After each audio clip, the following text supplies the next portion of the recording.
Welcome to Man Does Tech, where I solve the problems you didn't even know you had. You're starting inside the server now. First, confirm you have managed channels or administrator. Without it, you can't change a category.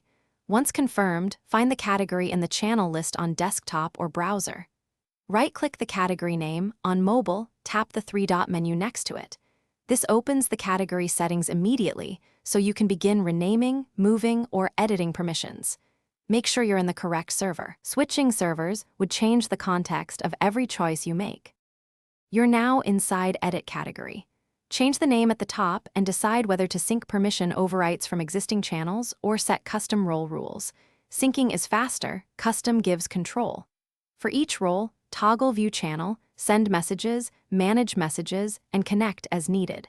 Once permissions are set, use drag and drop to reorder channels inside the category so the layout matches purpose. If voice channels exist, check bitrate and user limits. Those settings affect behavior, so configure them while you're here.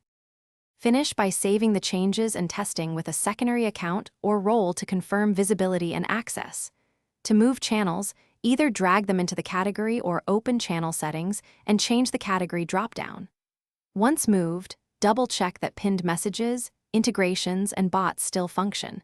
Some bots require specific channel permissions.